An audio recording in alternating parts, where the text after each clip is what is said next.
Oh my goodness gracious, scorekeepers, we are back. It is time for another very special episode of The Score. As always, I am Rocky.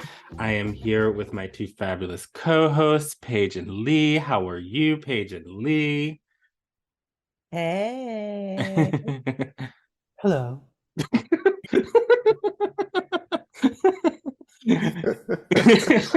That's all you have to say. You have had a very big couple of weeks, Dr. Yeah. Bynum, officially. It's been a whirlwind, I have to say. It truly has. Well, that is so exciting to see you on Instagram in your little blue gown with getting your collar, and it's all official, and now you don't have to be in school anymore. Well, at Ever least again. well, at least as a student. Right. Ever again. How does that feel? How does that feel? You reach the apex of your educational like journey. the top of the mountain. I really don't think it's hit me yet. You know what I mean? Like it's been such a long, circuitous process for me. Much of my post-baccalaureate education has felt very non-traditional, happening on some weird timelines in between some very, like dramatic career shifts over the course of like the last 20 years. So it I don't know, like I feel like I've had a lot of life lived in the process, and then all of a sudden, you just kind of wake up and you're like, oh wow, like I'm a completely different human on the other side of this. And it feels great. Thank you. I mean, it really does feel great. And it also still hasn't hit me. Like I keep having all these evenings where I keep thinking I'm supposed to be doing something. You know what I mean? Like, because I was in grad school at the same time as having a full-time job, like through all three of my post-baccalaureate degrees. So I'm not used to like coming home and there not being like a thing I'm supposed to be doing. There's always something to read. There was always something to write. And if I didn't have anything assigned, like I probably still should be reading or writing something, knowing where the whole thing was moving. And the last couple of weeks, it's like, oh, I don't have to do anything. No, Like, you just have to Man. drink a glass of wine, relax, and just done. and just enjoy, just revel in being smart and accomplished. I was gonna say, just sit back and revel in how smart you are. Y'all are too sweet. Well, I have been leaning into that reveling. I will say that I have thoroughly enjoyed like being able to come home, turn on Netflix, open a bottle of wine, and then like have my laptop be closed and let it stay closed. So yeah, I feel more present in my own life. And I decided I didn't want to have like a party. I didn't want to do anything to like mark the occasion. And several people in my life have said that that is not appropriate. We have commemorations of things for a reason, and we are going to be commemorating this moment. So I've had like a lot of celebratory moments sort of forced on me, and I'm grateful for that because I'm not usually that person. So yeah, it's been really fun. So thank you. Yeah. Good. Well, you deserve it. That's several decades of hard work. Honey, I was a Columbia student for 25 years. Like I think I've had combined maybe like 5 years off where I wasn't a student, which is a very weird thing to kind of sit with it. Oh, you've been in college for 20 years. But that kind of is what this is. So, Well, yeah. hopefully. Well, I don't know if you have to start paying off loans now, but yeah, then there's that. I'm like, come on, Joe Biden, with this loan forgiveness. If ever you were going to do it, We've got But 6 months. but hopefully the bomb on that is that you are officially very wise and learned.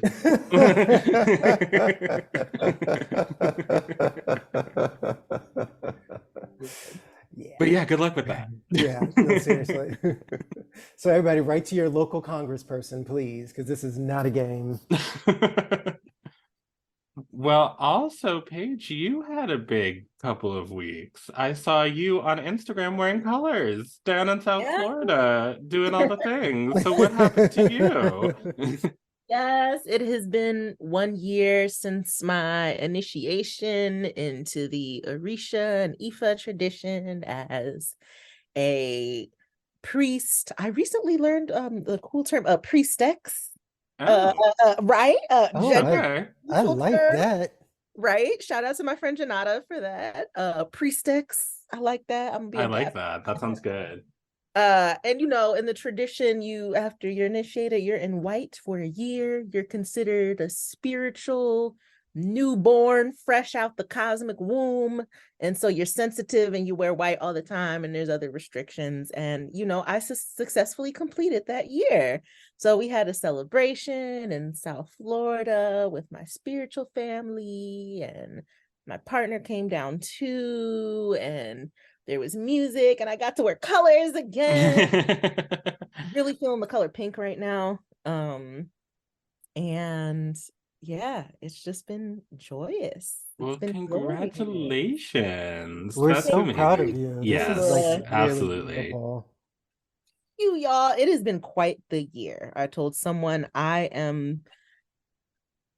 think I am probably unrecognizable to the version of myself that was present maybe like last January or something, like at the beginning of 2022, that version of Paige is like unrecognizable to this one now. Mm.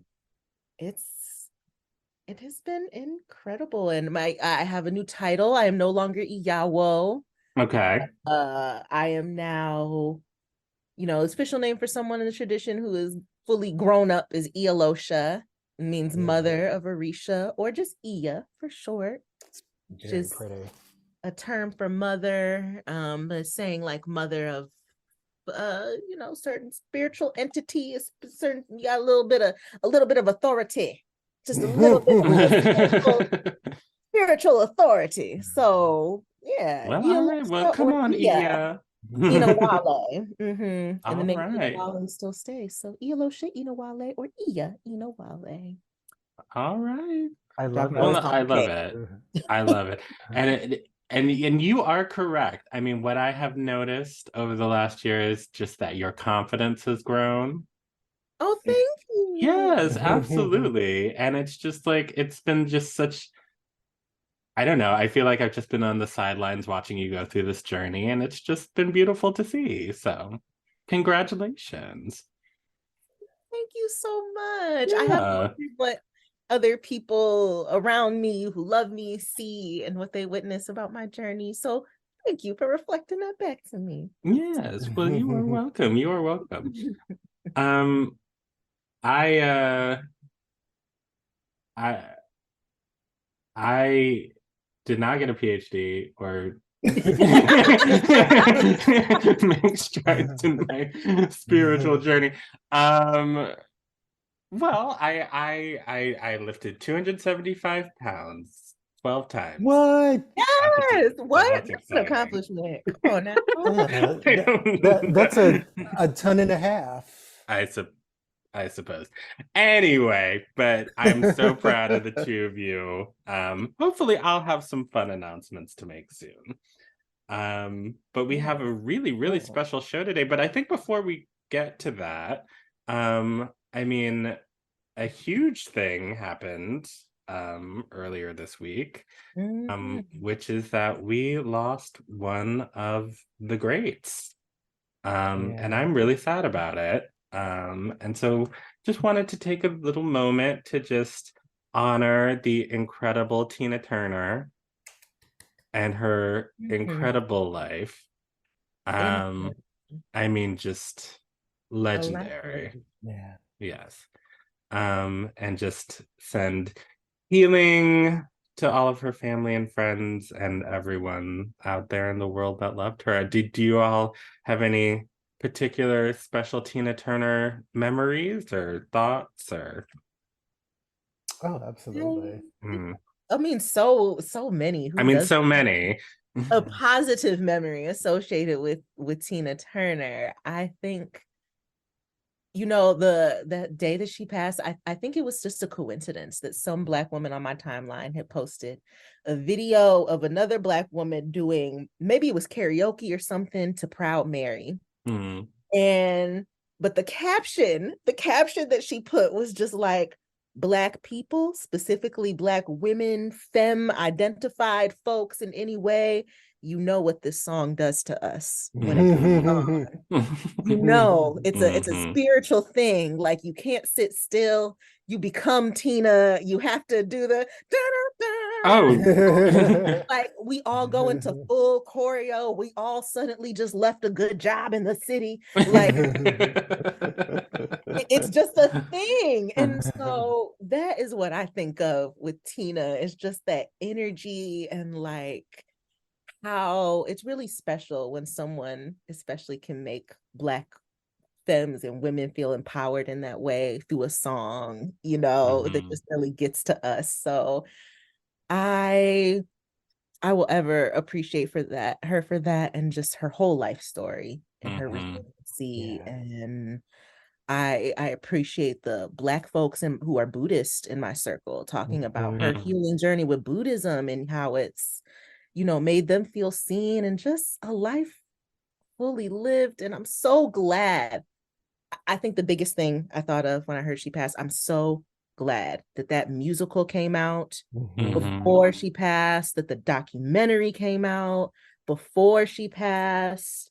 Like, I'm just so glad that Yeah. those flowers were given to her while she could smell them and fully enjoy them. Yeah. Mhm. Yeah. And And yeah, no, go no, go ahead. ahead. I also appreciate about her the perspective that she had on her own iconography, right? Like she Mhm. clearly got it.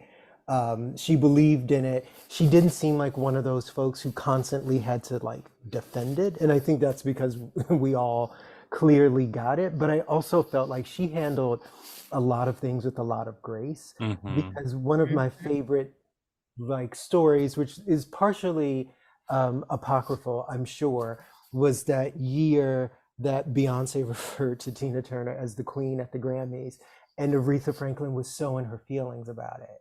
And do y'all know the story? You've heard it before, right?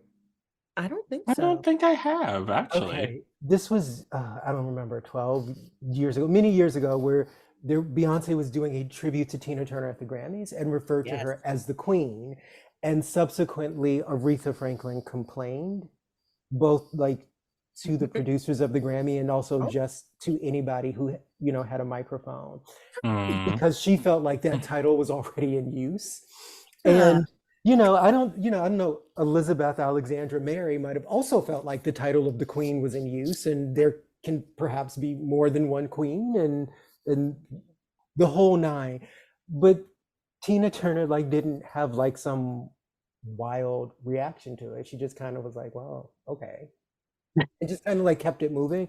And there was something about how much she's accomplished, how much she's been through, and how she always seemed to be in full possession of her humility and her humanity at every moment without being self-effacing. Mhm. Like she didn't like bite her tongue. She didn't try to make the Ike Turner stuff seem cuter or cleaner than it was. She was just honest about stuff. She seemed like a whole person in there, and one who could really take things in stride, which I feel like many, many celebrities don't seem like they can do at this point. So Mhm. I like that, right? Like there was real role model stuff in that for me, just seeing like you can be a grown up. You can have a really healthy opinion of yourself and a good perspective on where you've come from, and you don't have to turn into a monster. You can Mhm. still just be you and exist very fully in that space.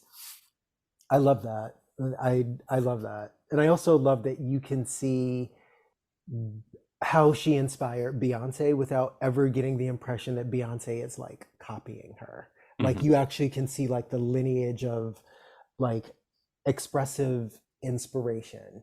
And I also like that because I feel like that's how you to me that's how you show gratitude to someone if you look at them as an idol or a mentor or whatever, right? Like in that true inspiration that's not just about imitation. So yeah, I love Tina Turner, and I have since I was 4 years old. What's Love Got to Do with It is one of the first albums I ever owned. I had it on 45 and used to play it on a Fraggle Rock record player when I was like 4 years old, and would, you know, scream the song at the top of my lungs as a kid. So yeah, it's been a good life of Tina. Yeah. And, you know, and of course the movie What's Love Got to Do with It was a formative experience for me. Oh, And no. and you know, like you said, Paige, I just remember being like 9 years old in the living room, Proud Mary comes on in my head. I'm wearing the tassels. Yes. I'm spinning around up and down. um but you know, I all the everything that you all have just said, her incredible story, so inspiring, her humility, her faith, her just everything. But I think also just the music, the art that she produced was just so powerful. It was, she wasn't afraid to get gritty, to get ugly, to really just like talk about the things that like matter to her, and you know, and really sort of reveal just sort of these, you know, even in some of the songs that, you know, seem kind of, for whatever reason, I woke up this morning and I had Goldeneye in my head. I was just like brushing my teeth like with a golden eye. And it's just like, even like, you know, like a silly like Bond theme, like she set the template for Bond themes to come, like all of the 90s Bond themes. Like she was just such a trailblazer. Yeah. And because everything just like when you say like, you know, queen of soul, queen of rock and roll, like it's because all of that was really coming from her soul. She wasn't afraid to just like lay all of that bare. And you see like all these pictures of her performing, and she's making like these like mean mugs and like ugly faces, and like, you know, those arms, like those Michelle Obama arms before Michelle Obama had them. Like just that strength, just that power. And like, you know, I think there are some people that get close to sort of singing with that sort of raw, sort of exposed kind of nerve. But there's just nobody that was able to do it like her. And like from the beginning, from the very beginning, it it's just incredible, just the artistry, and just like, and good for her for getting out of here, going to Switzerland, buying a castle, and just saying, this is where I'm gonna be. You all have fun over there. But she deserved, and you know, she's just an inspiration. So what is everybody's favorite Tina Turner song? Ooh, I knew you were gonna ask this. Yes. So hopefully you have an answer prepared as I do. Well, you go first. Yes, please. Because I have a couple. Yeah, I do too. I'll make mine quick. It is a three-way tie between Private Dancer. The lyrics of like the whole narrative of that song is just it's incredible and devastating. Walk With Me, she does that like a really hard rock version of the spiritual, where it's like just her over an electric guitar. It's a very profound kind of a moment, right? Like it's just pure emotion. And then the third one is an oldie but goodie, River Deep Mountain High. Yeah, I was gonna say River Deep Mountain High. I also love Simply the Best. Oh, absolutely. Oh, yes. And I don't know, I think because when I was a kid, I watched What's Love Got to Do with It so many times. Like, I don't even, like, that VHS was worn out, honey. Like, it was like weekly for me. So I think I don't want to fight because it was over the closing credits. Is that what the name of that song is? I don't care who's wrong or right. I don't really want to fight no more. Is that the name of that song? It might be. All right. Maybe. Anyway, that Yeah. song. uh it's definitely River Deep, Mountain High. And I would also say I think Simply the Best, but I think because I still feel like that Tina needs to be still yet to be fully elevated, specifically as a Black woman rock star. Yes. Rock star specifically. And like Simply the Best is it's a rock ballad. It's a power ballad. Ugh, like she's so sickening in every way. And just also when we talk about specific Beyonce to Tina Turner pipeline inspirations, you know, Tina Turner walked so that Don't Hurt Yourself, I Care could fly. Okay. Specifically, especially how Factual. Beyonce performs those now with the guitars and the way she thrashes her hair around when she's performing I Care on that homecoming tour. It's completely Tina without being directly obviously Tina. Yeah, I love that. Yeah. Yeah. The influence. Ugh. Yeah.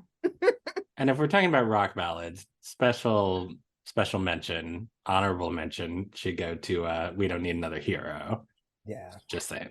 Yep. And just her entire performance as Auntie Entity in Beyond the Thunderdome. Yeah. Because that's iconic. So many iconic things. Such an iconic life. So we love you, Tina, and thank you. Thank you so much. But we do have another incredible conversation to get to. And I'm so excited because Paige, you put this together, the conversation that we're about to share with everyone. Do you want to give everyone just a little preview of what you put together and what we'll all hear after the break? Yeah, just a little bit. So, I curated a little trans takeover. Yes.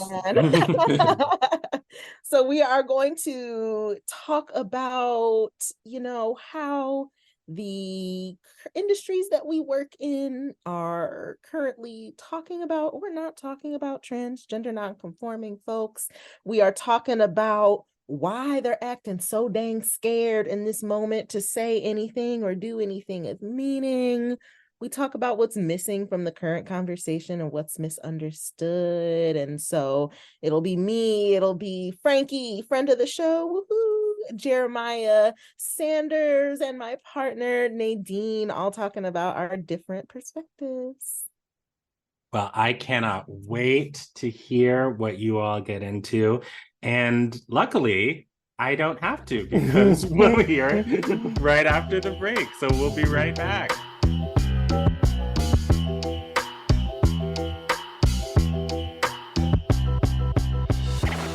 All right, everybody, welcome back to The Score. We have a very special segment for you today, all about us. And when I say us, I mean us magical, trans, gender non-conforming, non-binary, agender, all of that gang. welcome. This is our segment. This time it's the Trans Takeover. And I am here with 3 awesome guests. I'm going to let them mostly introduce themselves. We have Frankie, friend of the show. Y'all know and love Frankie. Welcome back. We have the fantastically talented Jeremiah Sanders, who is an opera artist who has been with the Minnesota Opera and the Resident Artist Program for the past season. Will be coming back for another season. We'll let them talk more about their journey. And then we have my brilliant, dear partner in life and business, Nadine, who is here, who is a full spectrum birth worker, educator, all around badass. And yeah, I'm gonna let everybody else introduce themselves further. Today, we're just mostly gonna talk about what's going on. What is going on? We've talked about it a little bit, just like hinted in past podcast episodes, all the foolishness and joy happening in the world right now, around gender identity, around politics, around all the stuff. We're going to talk about it. We're going to get into it. So Frankie, how you doing? You want to introduce yourself a little further? And how about, when y'all introduce yourself, what's something that's giving you this? Let's start with happy. What's something that's giving you euphoria? What's something that's giving you some gender euphoria recently? Oh, the sun being out, it being nice out, like just going out, and yeah, I'll sit in my hammock on some days and just in a park is lovely. But hi, it's so good to be back on the score. I'm Frankie Charles. My pronouns are he, him. I'm a queer trans man. I'm Cuban American. I am the Assistant Director of Access and Civic Engagement at the Minnesota Opera. And today I will be highlighting my other position as Director of Development and Belonging at Minnesota Transplant Project. But we'll talk more about that in a bit. Yeah.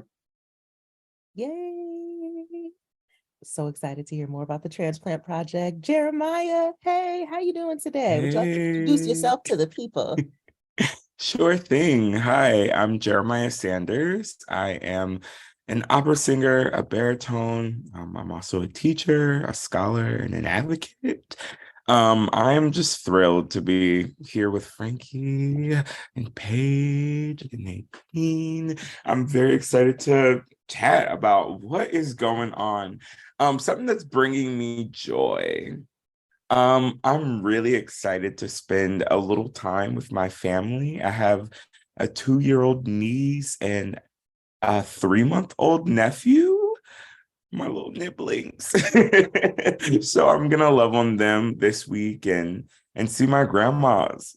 And I'm really excited about that. It's been a long time since I've gotten home. So yeah. Joyful indeed. Yes, shout out to grandma energy. Seeing your grandma will really fill you up. Nadine, what's up? Well, introduce yourself to the people and something that's bringing you euphoria. Yes, well, I'm also excited to be here. What's bringing me euphoria is the fact that this big, huge doula training that we have been working on for so long is finally launching, and we have our first cohort joining us this coming weekend. So, so I'm really excited about that. A little bit more about me. My pronouns are they, them. I'm a queer, trans, African American,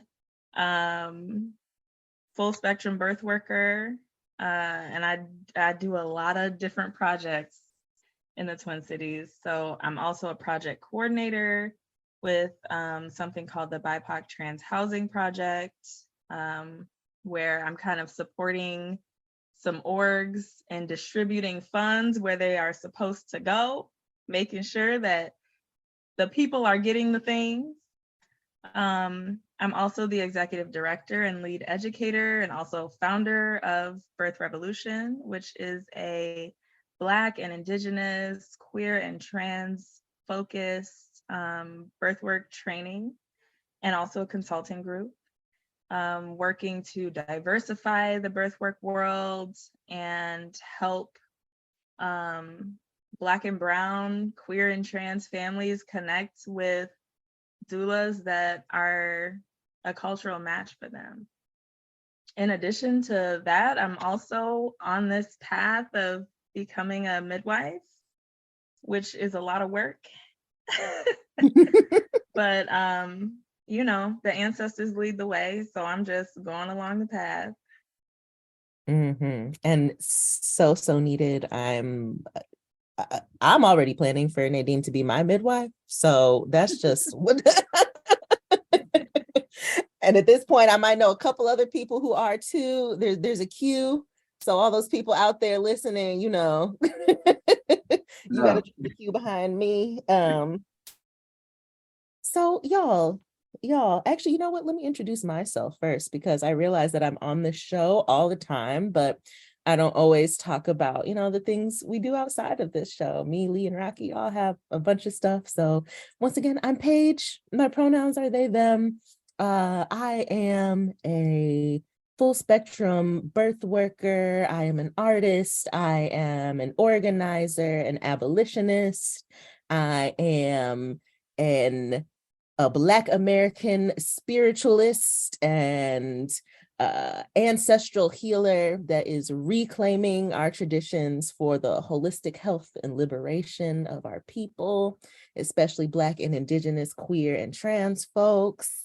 I am a part of a dope organization based here in the Twin Cities called Relationships Evolving Possibilities, aka Rep for MN, that focuses on building community safety that doesn't have to do with police or other systems that seek to harm us. So training up our neighbors in ways to build pods, or how to take care of each other in times of crisis or conflict. And I'm also an educator, board member with Birth Revolution with Nadine, and I am so excited about everything that we're building over there. They talked about yeah, and you know, I was recently initiated into my ancestral spiritual traditions, Ifa or Risha tradition. A lot of people heard of it. I realize I'm trying to start naming it more. It is one of the 6 largest religions in the world. You know, it just, people don't realize that because it's mostly Black folks, straight up. So, yeah, that's something that's a big part of my life and how I move through the world. Yeah, y'all, let's pick it off with the question. First question. So, like, we've all talked a little bit about our work and stuff, and I would love to know, like, what's your perspective on how your industry, your profession, your, you know, sector of the world is currently treating transgender expansive folks. Like, what's the conversation, if there's a conversation at all? And yeah, what's your take on what's happening? Well, the opera world, the arts world, is figuring it out. I'll say it that way. I don't know if Jeremiah may have a different opinion from the like artist side as opposed to the admin side, but we're at least talking about it enough, and supporting enough that we are going to.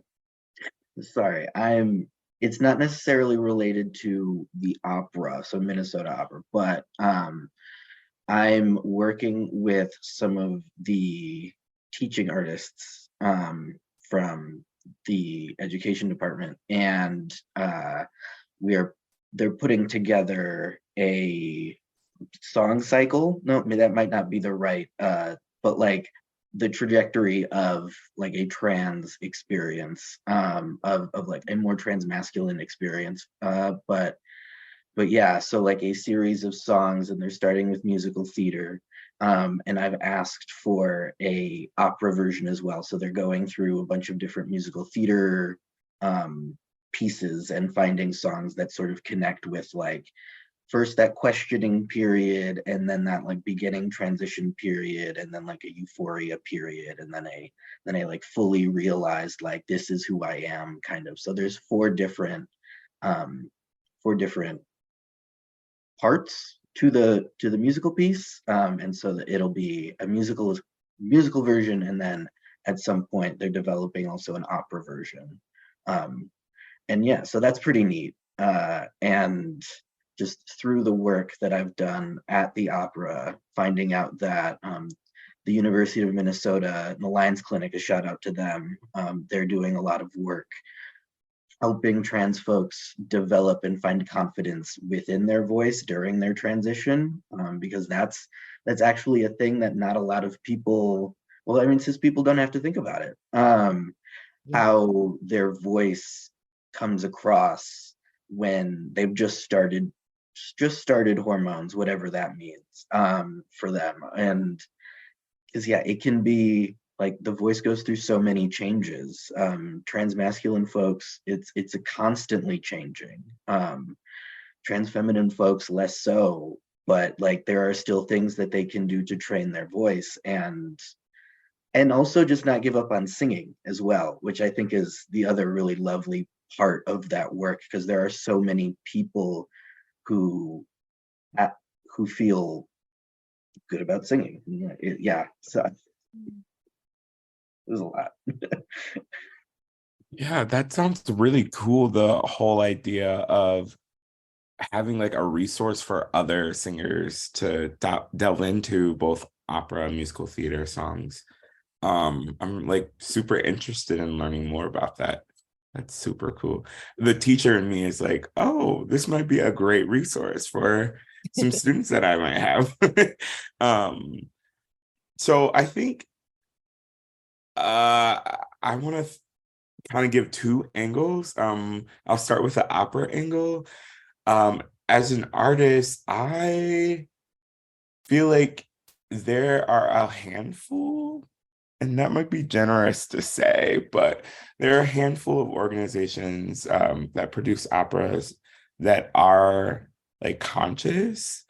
And then there is kind of a big ambiguous group of everybody else. Like I'm not really sure where their values lie.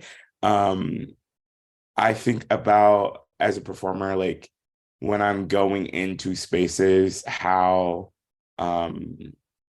my presentation as a non-binary person might be perceived, and how brave do I want to show up to that space, right? Because the way that I show up is going to set the tone for my experience. And I think back to like this past spring, I had a gig in Florida, and I was like having a lot of anxious thoughts about going there with all the rhetoric.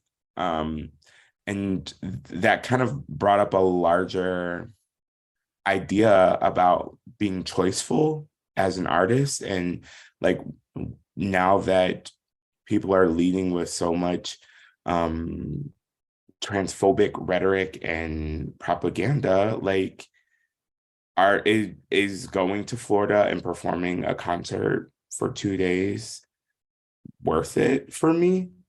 And so like asking myself serious questions about, am I about to miss this money? Am I gonna miss a check? Where do my values lie? Who are these people?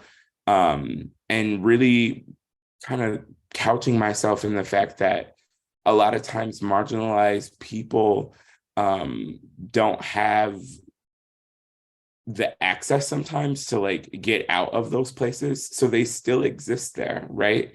And there's like a lot of dissonance that happens when like you don't have the power, privilege, or means to kind of uproot yourself out of your home and things are like existing around you that you don't necessarily subscribe to.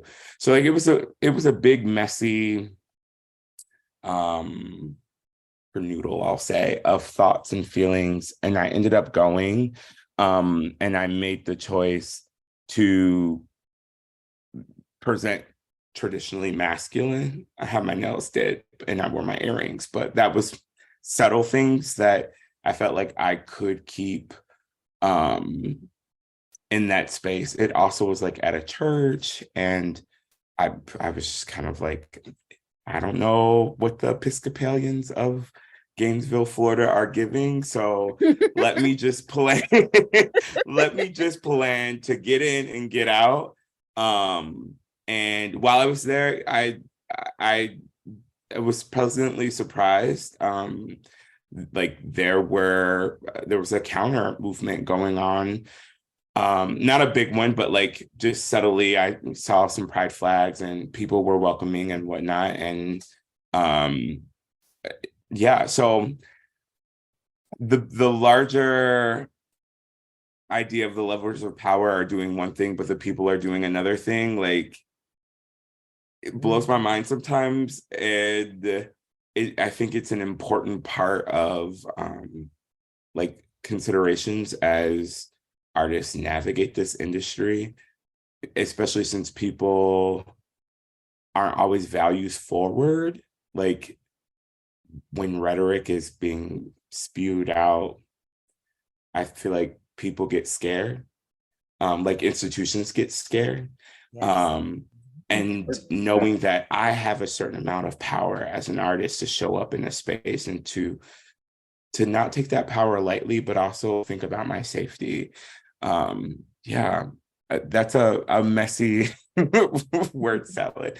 So I hope somebody got something from that. But the other side of teaching, there are a lot of resources that have been coming out in the last couple of years. Well, I don't want to say couple, I'll say for the last like 5 to 10 years on the transgender singing voice, and like resources for pedagogy and songs to help people through their transitions. And I recently finished doctoral coursework at Indiana University, where I got certified, thank you, where I got certified in vocology, and like thinking about the science and practice of the singing voice and approaching voice building from a non-gendered perspective, but like also knowing that that matters to people in various different ways, and like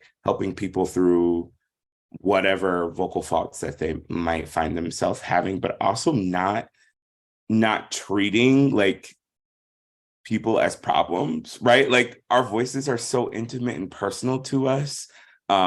It's something that's housed in our bodies. Like we carry it with us as we change and grow and develop in life. Like our voices do too.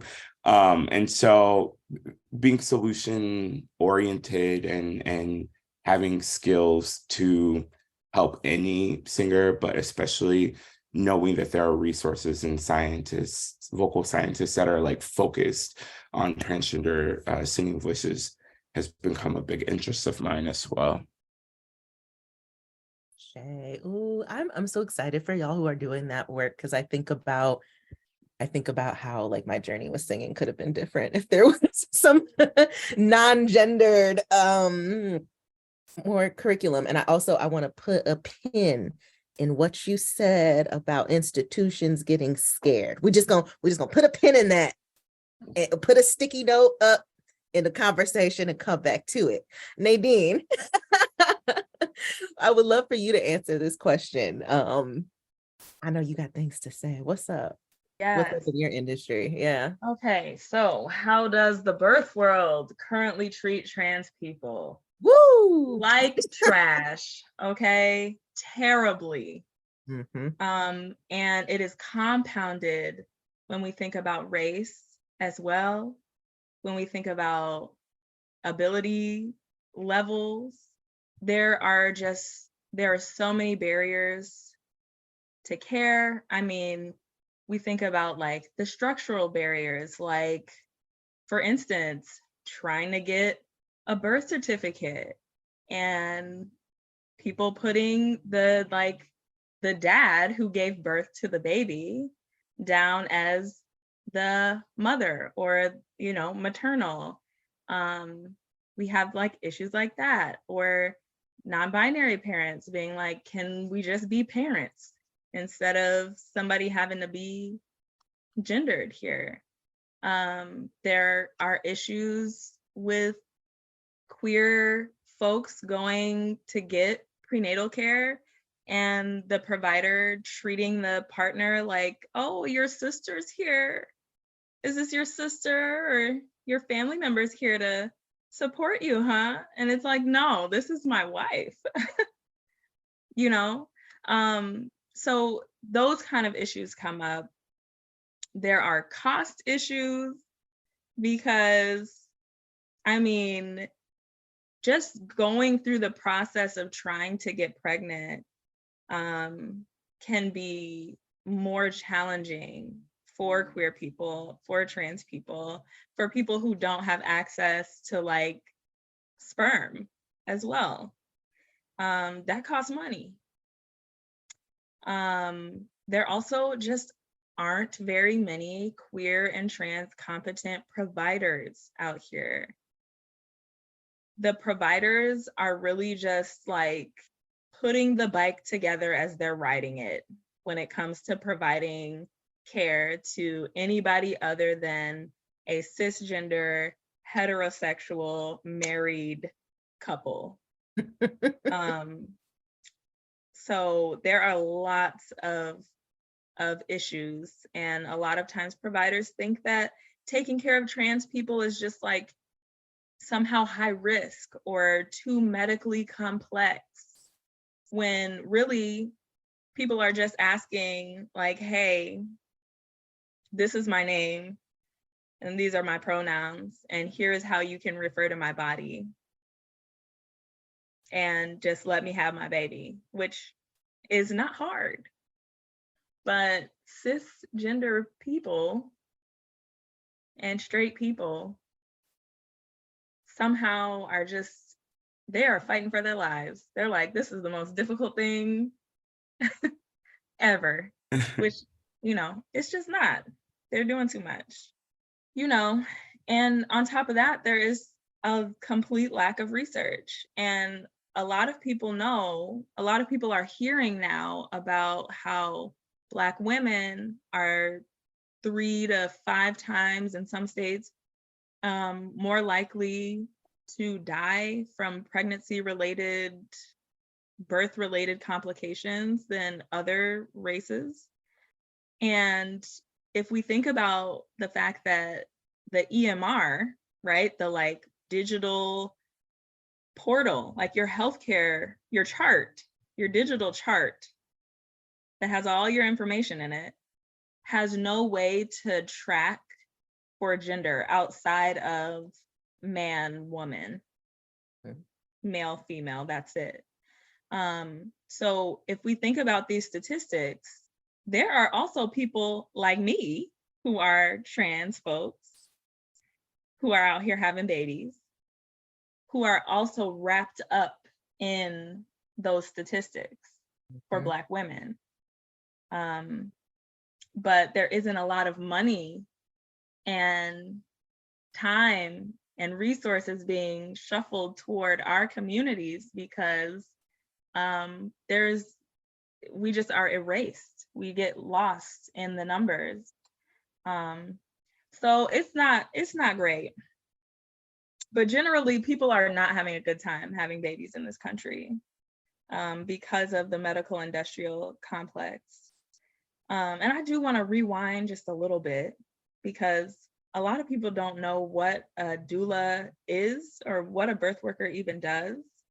Yes, tell people. And so a doula is someone who, well, a full spectrum doula is someone who supports people through pregnancy, birth, the postpartum period, also supports people through loss and abortion as well. And by support, I don't mean that we are like medical providers doing anything medical. We are purely there to help families find all of the information they need in order to make empowered decisions, and also to like hold the providers accountable to explain what's actually going on, so that people don't feel like their birth is just happening to them, or this loss or this abortion is just happening to them and they are not active in it. You know, and advocating with families as well to make sure that people are getting the care that they deserve. So yeah, it's not a great landscape, I'm gonna be real. But there are things moving and happening. You know, I started Birth Revolution because I was also seeing that there are a lot of birth workers out here who have no idea how to like take care of families who are not the exact same as them. Yes. You know, and also to just like bring more trans people, and especially trans people of color, into the work, because the training is very gendered. The entire birth world is very, very, very gendered. And it is hard to sit through these trainings and have people talk about these experiences and just completely act like we don't exist. And it's like woman, womb,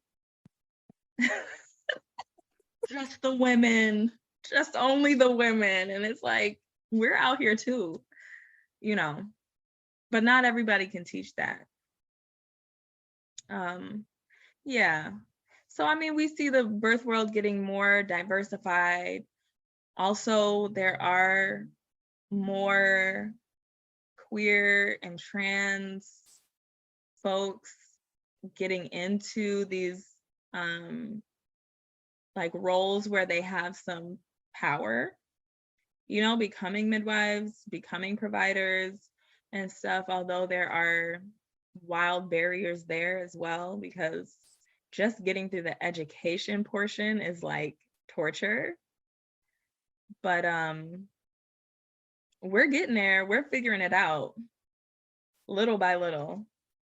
Little by little, bit by bit, I feel like I see new queer and trans providers popping up all the time, and I hope that just continues. I want to return to that point about institutions getting scared in this time. That is something that I feel like we probably, especially being trans folks of color, have probably experienced on many fronts in many ways. We are also, at the time that we're recording this, it is 3 years since Minneapolis police murdered George Floyd.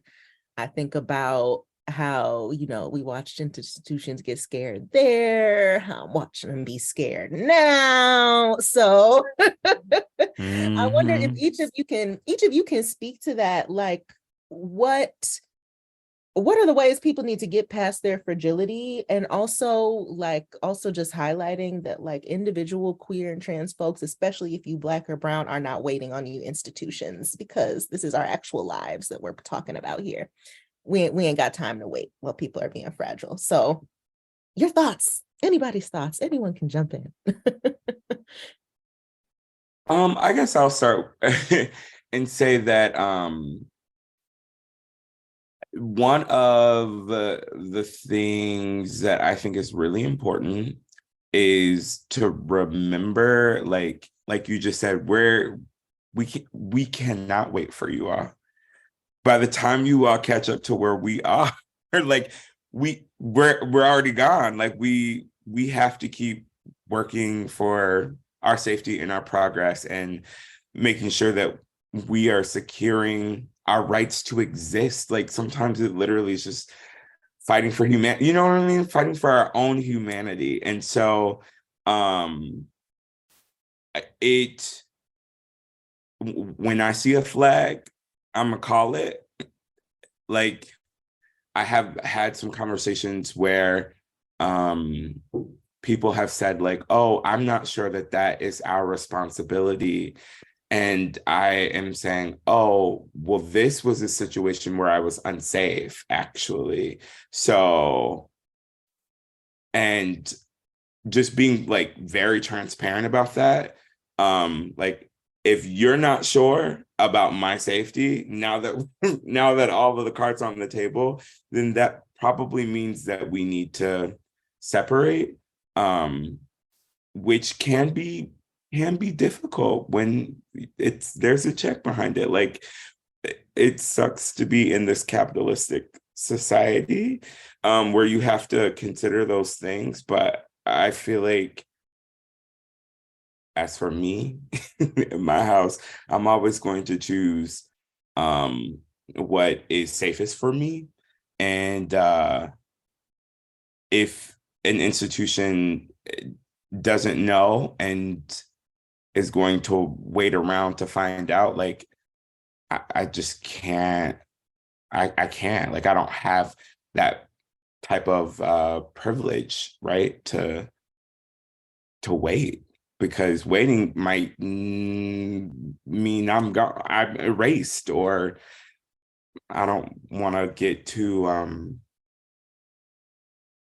critical with the language, but it could have very severe implications for people who look like me and who exist in the world like I do. So I'm rolling the ball out. Who wants to kick it next? I got it. I'll catch it. Okay. Okay, so what do I have to say about institutions that are acting scared in this moment? Skip y'all. Bye. That's what I have to say. If you scared, go to church. Shoot. That's what I got to say. Get on out of here. We ain't got time for that.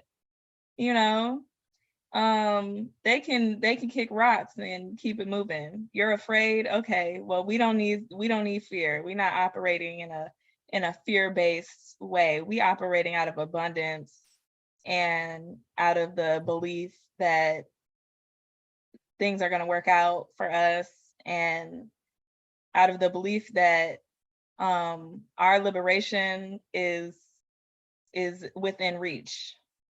And if these institutions are not willing to come along for that ride and support and amplify, then they just gonna get left. And that's okay, because not everybody gets to come along.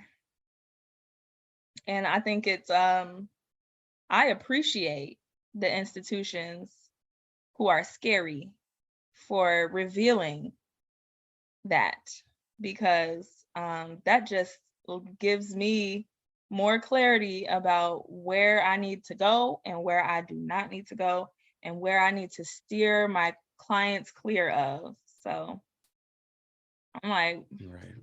yeah, that's how I feel about that one.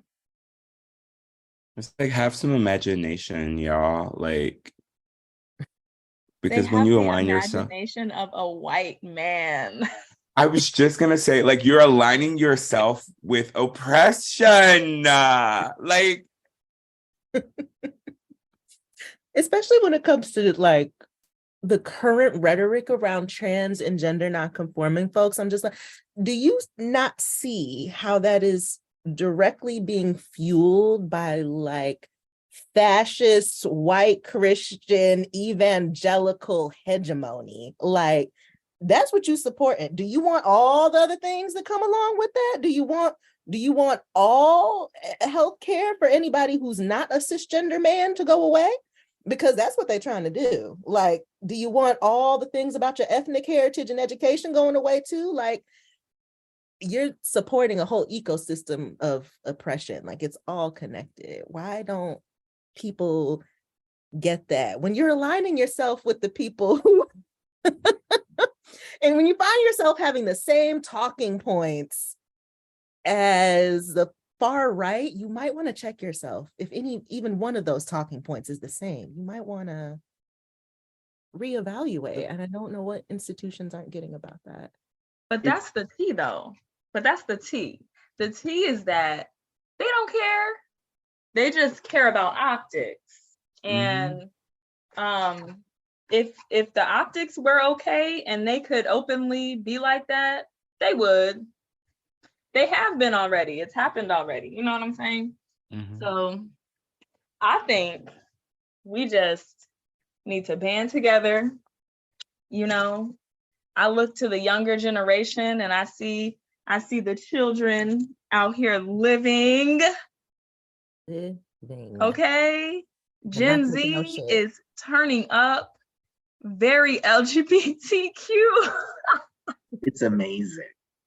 It really You know is. what I'm saying? I'm like, dang, my kids are talking to me about like gender and stuff and pronouns and, well, I want to try this pronoun now and we'll just see how I feel about it. And I'm like, period. Okay, let's do it. And so it's going to get to a point where you either moving and shaking with us or you're in the dust. And I feel good about that. Yeah, no, I feel very good about that too. Oh God, yeah. I don't have time for institutions that are scared. I agree with everything everyone said. Well, I know we only have a few minutes before Jeremiah has a hard out soon, and we want to make sure though that I want to hear from each of you. Like, what do you think? If there's like one thing that you could just insert into the conversation right now, the whole conversation that you feel like is missing, like what would that be? I would say just reiterating that it's possible that although there are a lot of barriers, you know, when it comes to the arts field, when it comes to the birth world, even housing stuff, which is another industry that I'm kind of a part of. Although there are barriers, there is always room for joy. And just like wanting to bring that always to the forefront, that there are people out here who are accessing the resources and having positive experiences. And you just got to tap in with your people to get it. So Definitely, I echo that. I do a lot of my time thinking about how most of these like large picture institutions like opera as an art form developed and where it developed and some of the other things that those cultures were practicing, like colonialism and enslavement of Africans and genocide and things like that, and how there's a silence sort of missing from the classical arts. Like we elevate it and we don't seem to use our critical thinking skills to cross, multiply and divide both sides to know that, you know, yeah, this music is great if you think it is, but it's just music. It doesn't need to be on a pedestal. And I have like how many degrees in this, right? But there are multiple ways of like making art, and art is a flexible thing. It's not rigid. And so I think that the survival of these arts are going to have to lean more into being flexible if they should survive. I think that, yeah, critical thinking and imagination are going to be the ways forward, and that for so long, these art forms were used to kind of prop up one kind of idea And so there's a lot of power in that. There's so many things that once you start to deconstruct and really get into the nitty-gritty, I'm not sure if we want to continue all of that. And so using our imagination and critical thinking is going to detangle us and help us find ways, meaningful ways to move forward and to center those people that have been marginalized by it. Frankie, what do you have to say about what you think is missing from the conversation right now? Nuance. Nuance always. Yeah, yeah, there's so much. And like, just even thinking about what Nadine had been saying about the birthing world, and like, Paige may know this, but Nadine, in October, I had a total hysterectomy, and just like thinking about the decisions that I had to make on my own, emotionally and mentally, to be like, okay, and this, like, signing that piece of paper that's like, yeah, I'm gonna be sterile in the medical sense. That was a lot. And and so I feel like, yeah, the nuance of the issue, because there is no issue. The issue is they don't want us to exist. The issue is our existence for some people. And yeah, it's just, but I wish more people talked about our own humanity. Like, I wish they could center someone other than themselves. And I like, that is the issue with them. They can't. But it's when I think about like the Bud Light commercial nonsense with Dylan Mulvaney, and like people were attacking her online, and like, she's just a human being trying to live out her life, like, and it's just bad beer. Like, Bud Light's not even that good. That's nasty. We're all this over Bud Light. Yeah, like, why? But the thing is that the other thing that I do think is missing is the fact that, like, a lot of people are going to realize that they have to move or relocate or what have you, get out of their current situation very quickly, and with little to no notice, because a lot of the legislation comes out, I think it's on Monday, and then it's like, well, what are you going to do? How are you going to respond? But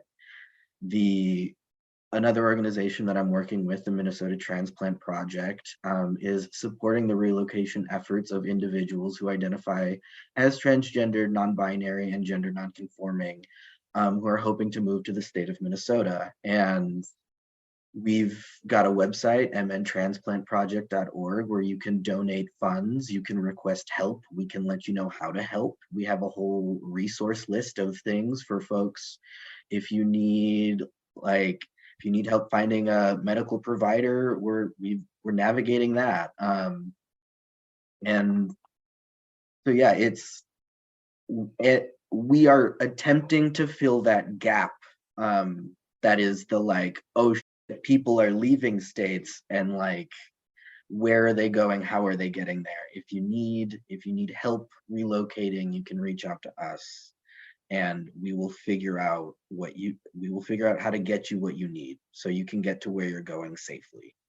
So yeah, that's that project. And so that's, yeah, because relocating is hard, and having to do that in a physical state of fear is not great. And so whatever we can do to support people as they come to Minnesota is how we're going to do it. So anyone who's listening who has maybe some extra funds to donate, we are 501c3 nonprofit.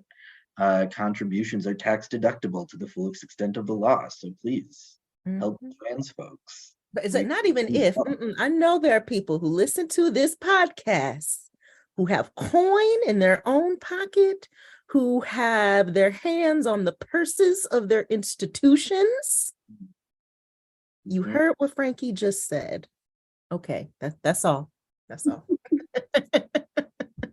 Also, I'm really excited to hear about this project because with the BIPOC trans housing project that I'm working with right now, we're trying to bring together certain orgs who have who genuinely want to support trans people having stable housing. And so I'd love to talk more about how we can support what's going on over there and just work together. Yeah, no, definitely. And whether this makes it into the podcast or not, but Nadine is here, and so I'm gonna ask this question. Have you heard of the Queer Equity Institute? I haven't.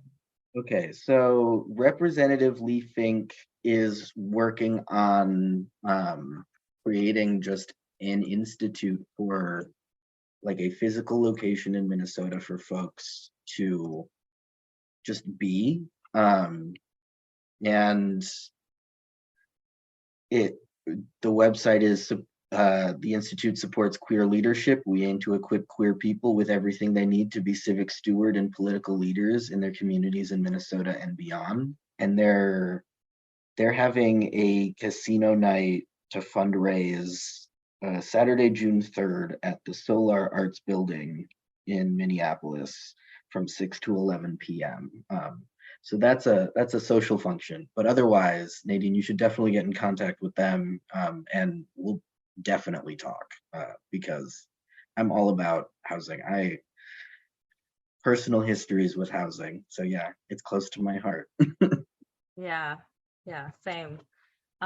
Thank you for telling me about this. I'm definitely gonna tap in. Yeah, please. It's cool. Yeah. I think one of the things that gets missing from the conversation, we talked about this earlier, but just reiterating again that this is people's real lives being impacted in real time. And this is why we're sitting here making these connections, sitting here oh, you're doing that? I need to tap in because, again, this is people's real everyday lives we're talking about being impacted. I think a lot of individuals and institutions severely underestimate how many trans and queer people are in their lives, are in their communities, in their families, just in your circle in general. And maybe you think that you don't know anybody who's being impacted right now. You do. You absolutely do. Also, the policies and stuff you see, it's not just ideas. These ideas are getting into people who have the institutional power and privilege to make it into policy, into law that affects people. So when you are supporting a bigoted idea, or you're real on the fence of, oh, I don't know. I mean, I support trans people, but what about the kids? That's what a lot of people end up doing. You want the kids to grow up to be adults. We just want them to grow up. Hello. However they want. There are already adults. That's all. Trans kids in Florida that have been taken away from their homes.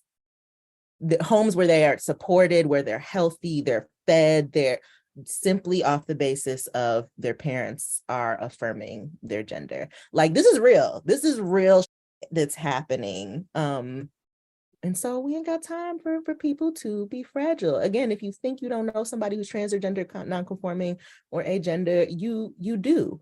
Literally, while I was in Florida the past weekend, I was like, oh, hold on. Did it just become illegal for me to enter this bathroom? Damn.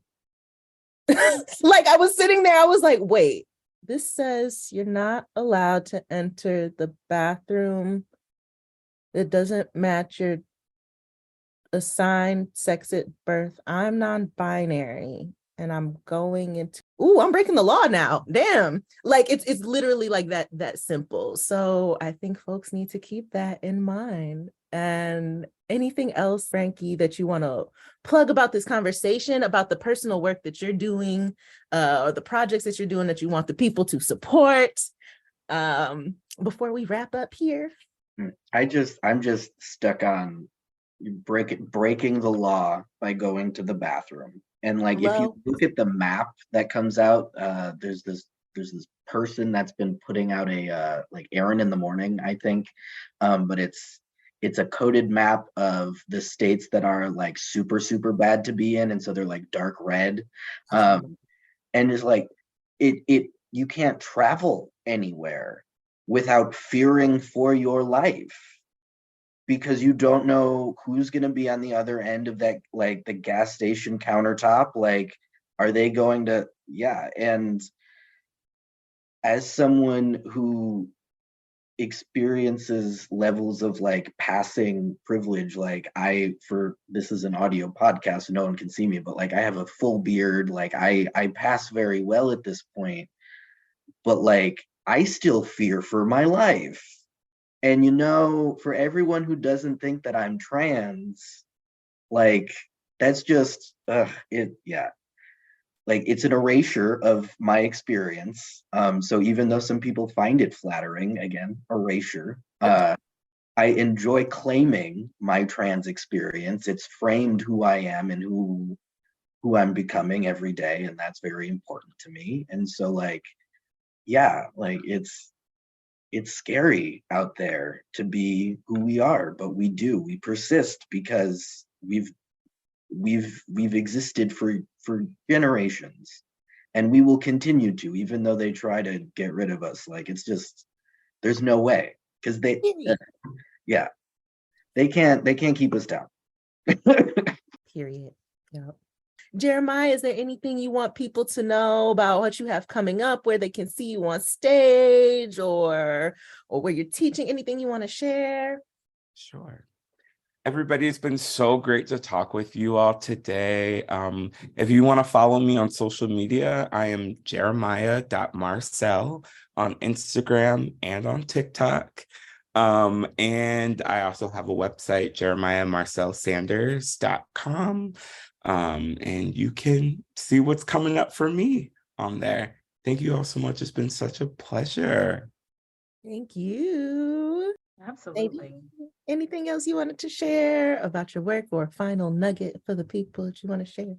Well, I do just want to go back and touch on what was said earlier about your hysterectomy and having to go through that alone. Like, that is so hard to deal with solo. And I just want to like validate that. I appreciate that. Thank you. Because it's weird being socially masculine and then having that experience and like not knowing how to share it, or like what spaces, because like I'm also not trying to take away from the very real experiences of women that have endometriosis, or trans folks who have endometriosis, or like, and people who can't necessarily just have surgeries like that. Like, I know folks who can't have top surgery because of other things, and it's so, but it's thank you. Yeah, of course. And I guess I'll just throw my little shameless plug in here, since we're at that point in the podcast. If there is anybody out there who wants to train to become a birth worker and support people through birth, through pregnancy, through the beginning parts of the postpartum period, through loss, through abortion, please feel free to contact me at thebirthrevolution.org, or on Instagram at birthrevolution. And let's like get started on this journey. Shay, well, thank you all so much for joining us for this very special trans takeover of the Score. I feel like we probably just need to do these more often, honestly, because I know we said so much, we gave so many gems, and at the same time, we only scratched the surface. So thank you all so much. Thank you for being here, Frankie and Nadine and Jeremiah. Folks, follow them, support their work. Share it with your friends, with your family, with your mama, with your pastor. Give up your coins, all of that. And we are going to take a quick break and be right back with Pure Black Joy, the PB&J for the soul.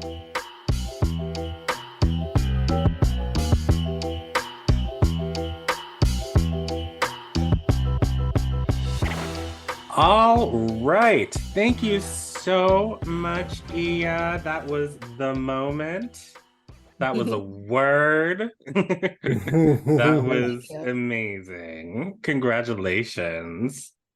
Thank you so much. Thank you. Yes. We love that. We love that. But it is time for our final segment of the show, and we'll keep it brief this week. But are you ready, Paige? Ready. And a 1 and a 2 and a 1, 2, 3, 4. It's peanut butter jelly time, peanut butter jelly time, peanut butter jelly time, peanut butter jelly, peanut butter jelly, peanut butter jelly with a baseball bat, peanut butter jelly, peanut butter jelly, peanut butter jelly with a baseball bat, peanut butter jelly, PB&J time. So smooth.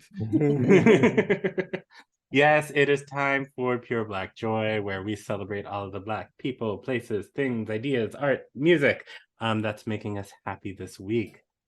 Who would like to go first? Anyone? I can go first. Go for it. All right.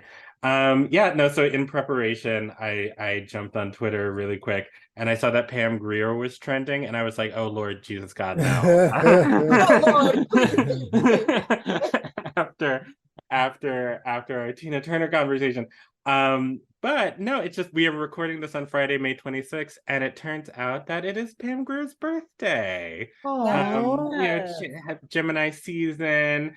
I am a Gemini rising, so I just want to send some love out to the Geminis out there. And I also learned that Miss Grier also shares a birthday with Lauryn Hill, Lenny Kravitz, and a happy heavenly birthday to Miles Davis. Oh. So Friday, May 26th, the day for Black excellence, apparently. Mm-hmm. That makes a lot of sense. Gemini energy. That makes so much sense. Yes.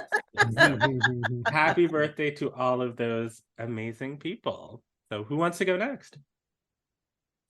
I'll go next. Okay. Honestly, at first I was struggling to think of it, but the thing that is giving me the most Black joy in this moment is the incredible guests that we just had on the Trans Takeover, and just like all the cool things that we're doing. It's really what gives me hope in the face of so much BS, like that, we never have and never will stop finding alternative ways to thrive and to build families and build our communities and take care of each other.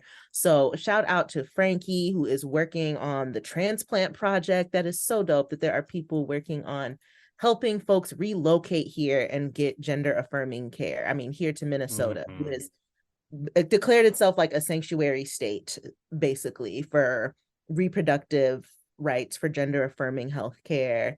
So, I mean, shout out to my partner Nadine and me too, and all the work we're doing on birth revolution, training queer and trans birth workers, Black and Indigenous birth workers. Shout out to Jeremiah, who is also, in addition to being an artist, a singer, is thinking about education and degendering arts education, music education, thinking about the trans voice and, supporting people through all the changes that they go through. And I am just so proud of us. I'm so proud of us. And the ways we continue to just persist and resist. So yeah, that's my pure Black joy. Ashe. Absolutely. Well, mine is about an interesting study that has been released about 3 weeks ago from the American Medical Association that is demonstrating something that I think will be very, very obvious to many of us who are on this panel and many of us who are in the audience listening to this, but it's still really important to be able to demonstrate with data. The study finds that in counties where there are more Black doctors, Black people are healthier. Like they've been able to do this correlation. And I mean, obviously, right? Like there's so many health disparities and inequities that are in place by the already super complicated and disturbing racial histories of this country. So it makes a lot of sense that you have more Black people taking a different kind of making a different kind of investment in their own health in places where there are Black doctors to support that. But what I really appreciated about the study is that it's demonstrated even in a county where there is just one Black doctor, the mortality rates of Black people are lower, right? It literally is about representation. It literally is about this kind of connection. And it, as a person who has been, engaged in thinking about this and the arts for the last 25 years, like it's really nice to see that there are folks who are doing the same kind of work in other places where it matters critically that we are present.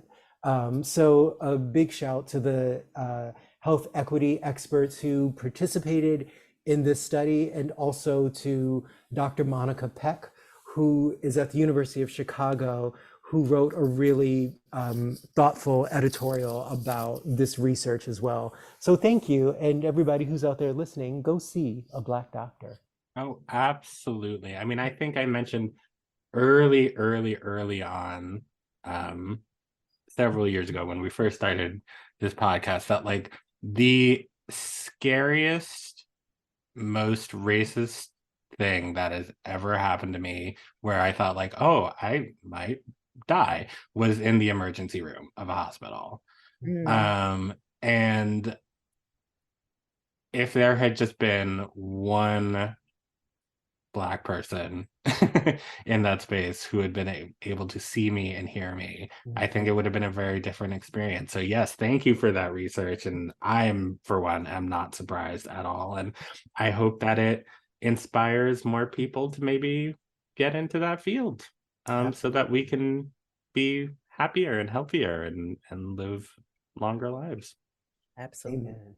This is so connected to what we were just talking about with healthcare, trans healthcare, midwifery as well, since Nadine is studying to be a midwife. And this is part of why, like, our birth rates, I'm sure, and stuff like that, perinatal health outcomes are probably wrapped up in that. I know the presence of a Black midwife who especially was able to do home births, or even in hospital, greatly increases both the birthing person and the baby's chances of survival. So like I get excited with even just one single Black provider moving to Minnesota. With every single one, I know that like there's a direct correlation, and this study just shows that. Or just one more Black midwife moving to the state. With each single one, I'm like, yes. Yeah, that's great that we can show that now. Yes, Black doctors, trans doctors, Muslim doctors, doctors whose first language is something other than a Western European language. We need all of this. We need all of that. Yeah, so I'm like really enthusiastic about this data coming out, and maybe some support around it to move this needle a bit. So yeah. And all of that coming from another Black doctor, maybe not a medical doctor, That the doesn't black mean I'm doctor not that going we to do have on this show. surgery. I forgot about that. Well, this was an amazing show. Paige, I just want to thank you once again for organizing and putting together that beautiful, beautiful panel. And I want to thank all of the guests that we had on said panel. And I want to thank all of you out there for tuning in for another episode of The Score. Next week, we have another panel, our annual Juneteenth panel that will be moderated by our very own Dr. Lee Bynum. Dr. Lee Bynum, would you like to give a little preview, or do you want to keep the people surprised? I'll give a little preview about Okay. it. This one is going to focus on the intersection of arts education and Blackness, Black culture, Black students, Black teachers, Black music. It all matters, and it matters not just to the Black community, but it matters to everyone that we are teaching and preserving these cultural pieces that are at the very fundaments of all American music, right? American music is Black music. So I'm really looking forward to getting into this conversation that won't just touch on classical music, but it's also going to cover hip hop and Black dance, etc. So I'm super excited about it. We have a great lineup of folks who are doing this work all over the country.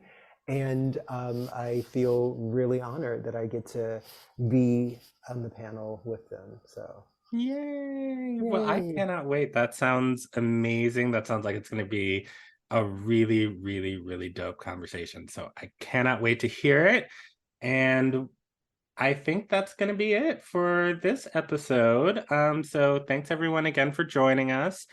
Please leave a review wherever that seems appropriate.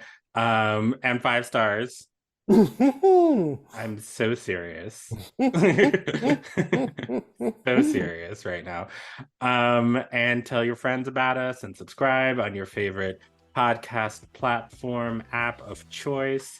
And I think that's it. Any words of wisdom? Yes. Remember that cisgender people get gender affirming healthcare too, all the Yes. time. And that all our liberation is interconnected. Yeah, That's all. absolutely. I love Absolutely. that. And trans people are hot. That too. Yep. All right, everybody. We will see you in 2 weeks. And be easy. Love you. Bye. Bye bye, everybody.